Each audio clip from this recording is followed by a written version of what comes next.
Hello everyone, I am your teacher for this particular topic. Let me explain this topic to you.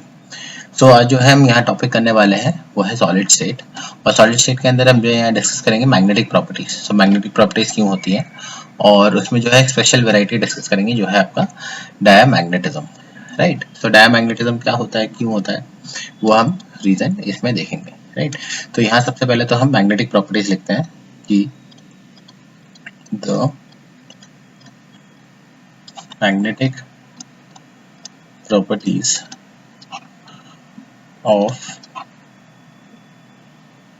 a substance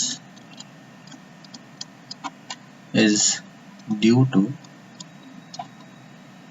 revolution and rotation of electron around nucleus. So nucleus के आसपास में जो है revolution और rotation की वजह से जो है आपका मैग्नेटिक प्रॉपर्टीज आता है।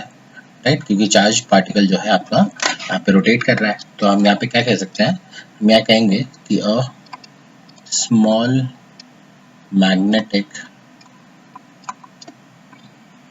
मोमेंट इज जनरेटेड पर और एक्चुअली जनरेटेड है ना। अब ये जो जनरेट हो रहा है ये पर्टिकुलर मोमेंट जो है वो बहुत छोटा रहेगा। Right, and we define it in Bohr magneton.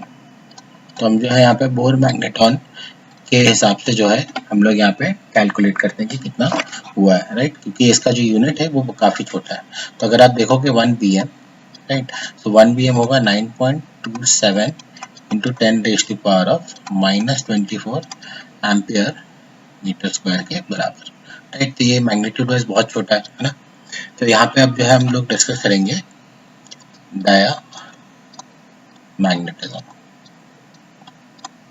तो डायामैग्नेटिज्म क्या होता है, कैसे होता है, वो अब डिस्कस करने वाले हैं हम लोग। राइट, तो सबसे पहले डिफाइन कर लेते हैं। So in a substance if the magnetic moments are aligned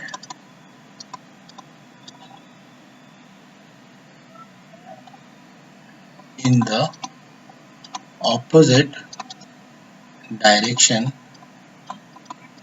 of the external field applied। तो आप जो भी फील्ड लगाओगे, राइट, उसके ऑपोजिट डायरेक्शन में जो है यहाँ पे आपका अलाइन हो जाएगा।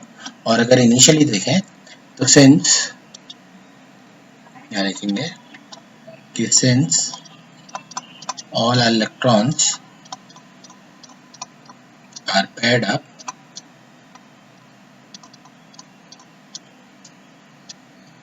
the average magnetic moment comes to be 0 when no magnetic field is applied। तो जब आप मैग्नेटिक फील्ड नहीं लगाओगे, राइट, तो उस टाइम पे अगर आप देखोगे तो आपका ऑन एन एवरेज जो आने वाला है, तो यहाँ पे कोई मैग्नेटिक मूवमेंट जनरेट नहीं होने वाला है। तो इसीलिए हमने यहाँ पे लिख रखा है नन, है ना। तो यह नो मैग्नेटिक फील्ड अप्लाई। और जब आप अप्लाई कर दोगे, राइट, तो उसमें क्या होगा, ये ऑपोजिट डायरेक्शन में होगा आपके मैग्नेटिक फील्ड के। तो अगर ये लेफ्ट टू राइट जा रहा है तो ये आपका अलाइन होगा राइट टू लेफ्ट के डायरेक्शन में। ठीक है, सो ये आपका डायामैग्नेटिज्म हो गया। So I hope you have understood कि यहाँ पे क्या फिनोमेना हो रहा है। अब जो है लास्ट में हम लोग जो है एक एग्जांपल देख लेते हैं।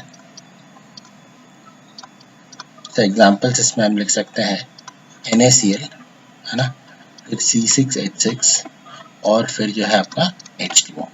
इसके अलावा अगर आपको लिखना है तो आप ये भी लिख सकते हो कि O2 2- भी आपका क्या होगा, डायमैग्नेटिक होगा, right? So I hope you have understood the explanation of this particular question, this particular, sorry, topic, and thank you.